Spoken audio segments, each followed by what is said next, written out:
23 მარტს იუნკერების ხსენების დღე აღინიშნება. ამ თარიღთან დაკავშირებით დღეს იუნკერების საფლავთან პოლიტიკოსები და რიგითი ბათუმელები შეიკრიბნენ. მათ დაღუპულებს პატივი მიაგეს და იუნკერების მემორიალური დაფა ყვავილებით შეანგეს.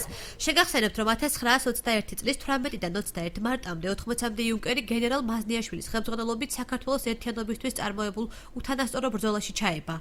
დაღუპულ მებრძოლთაგან 50 ბათუმში თავისუფლების მოედანზე ძმათა სასაფლაოზეა დაკრძალული. მათგან დღეს მხოლოდ 27-ის ვინაობაა ცნობილი. საქართველოს პარლამენტის ვიცე-სპიკერმა მურმან დუბაძე იუნკერების მემორიალური დაფის ტერიტორიაზე ეკლესიის შესაძლო მშენებლობის შესახებაც ისაუბრა. თუ წარსული არ გავიხსენეთ და წარსული არ დავაფასეთ, მომავალს კარგად ვერ გავიაზრებთ.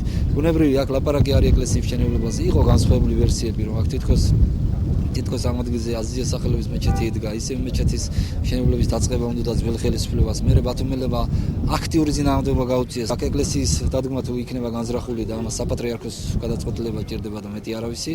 საპატრიარქო თუ ამ განზრახულობას შეასრულებს, მე ერთ აგურს მეც მივიტან. ყოველთვის, როდესაც ბათუმში ვარ, მე და ჩემი მეგობრებს ყოველთვის გამოდიოდა და პატივს მივაგებთ იმ გმირებს. პრინციპში ვინც მოგცა იმის საშუალება, რომ აქ ამ ქალაქში ქართველები იმყოფებოდეთ და ბათუმი და ბათუმის ოლქი მაშინდელი დარჩენილიყო საქართველოს იურისდიქციაში. ამ ადამიანებს პატივის ემოვნა და იმედი მაქვს, რომ ჩვენი ხელისუფლება უკვე მართლა მეაქცევს ყურადღებას და სადანადო პატივს მიაგებს და აქ ძეგლი, რომელიც უკვე ამდენი წელიწადია ანონსდება, რომ იქნება, ერთხელ და სამუდამოდ ამ გმირების პატივს ემოვნა, ძეგლი დაიდგმება